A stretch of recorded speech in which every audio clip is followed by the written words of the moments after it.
In this week's episode, I'm joined by Mathias Lemos Castillo, CEO of MLC Consulting, agent of social change, and ukulele player. This week, our conversation is about keeping hands off brain data, the ultimate retention hack, accessibility at first swipe, and more.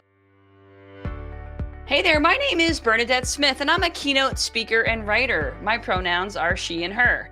Welcome to 5 Things in 15 Minutes, my weekly show where I bring good vibes to DEI. That is good vibes to diversity, equity, and inclusion with a little dash of corporate social responsibility. What I found is there are lots of news stories about what's going wrong in the world and lots of negative data. But there are also a lot of things going right. That's what I like to focus on. I search for stories that we can be inspired by and learn from. My hope is to inspire you to experiment with some of these actions and policies to help you build a more inclusive world.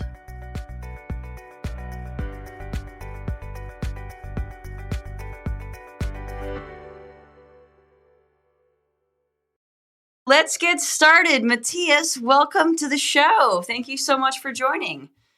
Hi, Bernadette, and to the audience, thank you for listening. I'm excited to be here today. We have some great topics to talk about.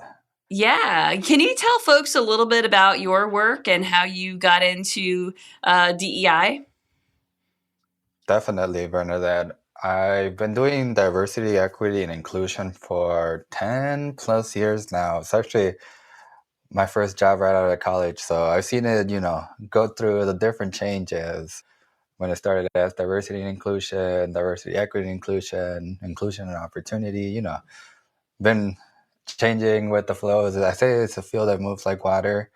My background is really people work. I love to provide a service, not sell a product. And really the service I do is working with individuals, organizations, city entities, you name it, private, local,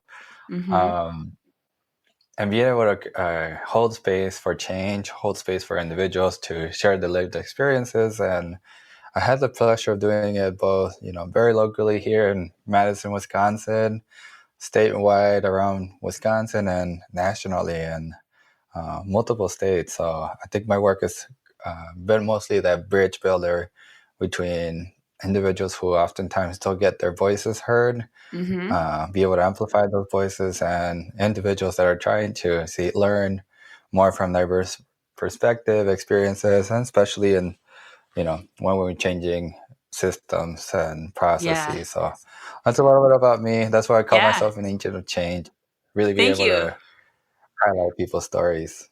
I think the system processes part is so important. I mean, that's sort of the topic of my book, Inclusive 360, is about, I think DEI has historically, and especially in the past 5 years, lived in HR budgets and not had its own line item. And I think it's important for us to think about DEI as a holistic approach, right? It goes into product development. It goes into product marketing, obviously all of the HR life cycles, but so much more is where DEI should live. And the systems change is how it becomes sustainable, where they can't take it away. I agree. And, I recently saw this thing where it shouldn't be called DEI. Eventually, just name it as diversity, equity, and inclusion, because you're just clumping everything together, and each on their own can definitely stand true. So we're really emphasizing the name it all, diversity, equity, and inclusion. Yeah. Exactly. All right. Well, in this week's 5 Things newsletter, I wrote about how I facilitated a rock, paper, scissors tournament last week, which was super fun. It's a high energy, large group activity where at the end, 2 people are competing in rock, paper, scissors while the rest of the group is loudly cheering them on. So it is a very energetic game, and it just takes a few minutes to play, but it really brings people together and allows us to have the feeling of not only being cheered on, but cheering each other on. And that is a priceless feeling, that we all deserve this feeling of being cheered on and cheering each other on. And so I was thinking about that game and sort of what it means for the world and how I kind of wish everyone had that feeling of of cheering someone on or being cheered on, but it's something that we can give to others, right? It's a gift we can give. And I think that it creates so many possibilities for connection and joy. I love reading about that rock paper scissors game you hosted. I was like, what a great idea. I might start implementing it more in my check-ins, right? Instead of doing the good news, like let's play rock paper scissors. It probably what? How long did it take to complete the whole I mean, with about game? 40 or 50 people, the whole thing took like 5 minutes. Right? Okay, super simple. I love it. And it's really smart because it definitely, I think, given the environment and the social political Mm-hmm. what's going on right now in the United States, we need more cheerleaders, I think, and Yeah. be able to see that within our own colleagues, our own community, and cheer each other on. It's a good way to just pause and do something really interactive and simple, like rock, paper, scissors. I love it. Yeah. Yeah, exactly. All right, well, let's move into this week's good vibes. The first story this week comes from Apple, which unveiled accessibility nutrition labels in the App Store. So this flags support for things like voiceover, voice control, larger text, sufficient contrast, and other accessibility features. And so when a user goes to the App Store, they can see which apps have those features. So it's right there at the point of sale. So, I think it incentivizes a competitive advantage. It incentivizes other developers to do the same. I agree, Benner, that it moves the diversity, equity, inclusion. I was just going to use the acronym again, right front and center. And it reminded me of back in a couple of years ago when we were talking about, you know, websites needing to have compatibility with phones and apps. Mm, So I saw this as a step beyond that. Now you're asking web developers, to think about the accessibility features that their apps have or might not have that they yet need to incorporate. So that's really exciting that Apple's taking that step. Hopefully it encourages, developers to think of it in a way more inclusively and equitable. Who are they engaging and who are their audience, and overall it's going to benefit everyone, regardless exactly. if you don't use it now or right. You never know, down the road you might need some sort of support, and having apps that are already thinking about it from the get-go is really important. So I thought this was a really Yeah. cool article. I love it. I love it. All right. The next story this week comes from Sports Illustrated swimsuit issue, where Lauren Chan made history as the first out lesbian on the cover. She's a Chinese Canadian founder of a plus size clothing company, and she has basically built her career about in celebrating and centering plus size LGBTQ plus and Asian American Pacific Islander communities. So she's breaking all sorts of barriers on this cover. Big deal. Big deal indeed, Bernadette. And I love the historical significance, right? Like, what a milestone for the LGBTQ plus community, getting that visibility, getting that exposure in mainstream medium, and especially in those spaces that are traditionally heteronormative, like, swimsuit magazines. You don't see that Yeah. very often. So love this one too. Good step forward, and appreciate that, the industry is doing that breakthrough with their own covers and being able to be more inclusive on who they showcase. Exactly, exactly. All right, the third story this week comes from my state here, Illinois, where J.B. Pritzker signed the first in the nation executive order blocking federal collection of personal health data related to autism. So the federal administration had created a plan to link federal records to autism research, and Pritzker's order actually forbids those agencies, contractors, and grant recipients from communicating, from disclosing this data. So it's definitely precedent setting here in these wild times in the US. You can say that again, Bernadette. Definitely precedent setting. And I love the pioneering, right? You're Mhm. supporting privacy protection in an executive order, which is really the one in its own kind. And I'm hoping other states, like Wisconsin, for example, are taking notes of our neighbor down in Yeah, Illinois and are able to emphasize this sort of actions that protect citizens, protect people's data, and leans into more consent, right? We're not supposed to just give out all of our information. If anything, how do we give it a more right-centered approach, and that the policy shift allows for autonomy and privacy for individuals in the healthcare. Absolutely. Absolutely. All right. Well, the fourth story this week comes from shapewear company Cakes Body, which has become a national case study because it offers its employees up to $3,000 a month in childcare stipends. So actually only 3% of US employers subsidize childcare at all. And this is something that can often cost families 22% of their income. So wow, what a huge benefit.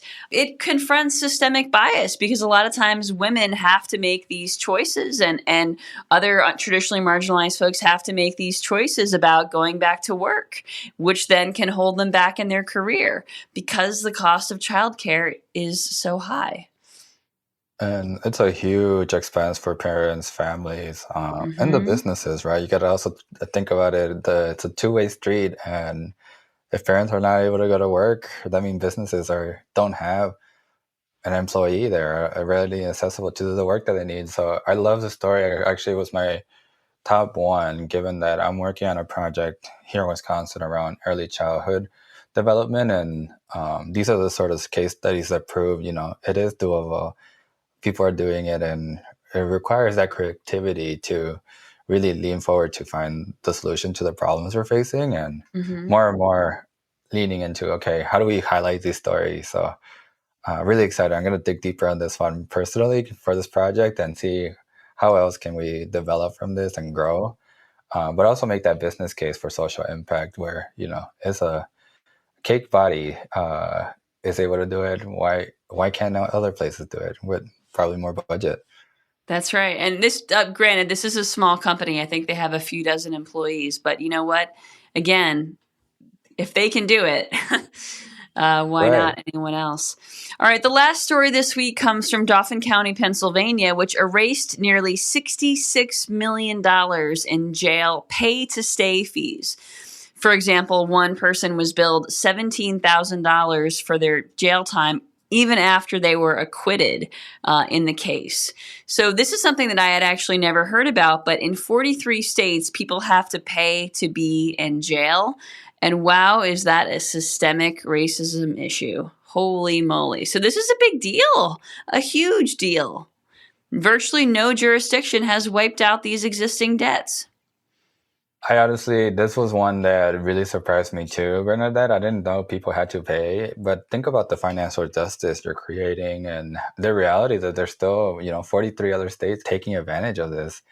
How do we stop perpetrating these cycles of racism and start moving into a direction that can create more ability for folks to move forward, to have a regular life, to not feel like they're being left behind because of a mistake or something that is on their past. I think this is really a good step for justice, and really excited to see how this develops. But also, again, other states, please take notes. These are great things happening, and although it's crazy times, it doesn't mean everyone's going crazy. There's still good solutions. So highlighting these is great. Yes, gotta find those good vibes, right? All right, well, let's move into this week's Good Vibes to Go. I'll share my Good Vibe to Go and then invite you to share yours. Okay, so last week had a Global Accessibility Awareness Day. And honestly, it's amazing how much we don't know about this stuff, that I don't know about this stuff. I'm constantly striving for digital inclusion, but I know that I'm not perfect. So there's a great checklist from Merrill Evans, which will be put in the show notes for you to check out. All right, Mathias, what is your good vibe to go? Oh, Bernadette, I love your good vibe to go. To add to yours, I'll say, I like to turn challenges into opportunities. So how do we transform those milestones, those things that are in front of us, those roadblocks into an opportunity for growth, and not just internally, but in our community settings and our organizations, and lean into the curiosity of how this can be a transformative experience. So that's my good vibe to go. If you're facing a challenge, how do you turn it into an opportunity? And it is doable. I'll tell you that, give you a heads up. You know what? There are a lot of challenges right now, right? And I think a lot of folks are struggling. And so we need to figure out what that looks like for us. You know, how you turn a challenge into an opportunity might be different from how I do, right? And so we have to figure out for each individual what's going to get me from point A to that reframe. It's so important to figure out, how do we regulate ourselves? How do we find the headspace to reframe? Great, good vibe to go. Thank you. Thank you for that. Mathias, how can folks get in touch with you? Yeah, I'm very active on LinkedIn right now, so feel free to connect, give a follow. I'd say that would be the main place right now. I do have my website, consultantmlc.com. But reach out. We'd love to connect. Always, a person of being out in the community, working with folks and working with people. So let's create a social impact together and let's connect. Awesome. Thank you so much. Have a great week. And folks, if you don't already get the 5 Things newsletter, you can subscribe at 5thingsdei.com. Thanks so much. Have a great week. Thank you for listening to 5 Things in 15 Minutes. I hope you found yourself inspired by at least one of this week's stories. If you did, would you mind sharing it with a colleague and leaving us a review on your favorite podcasting platform? And if you don't already get my 5 Things newsletter, join at 5thingsdei.com. I'm Bernadette Smith, and I'll see you next week right here for 5 Things in 15 Minutes, bringing good vibes to DEI.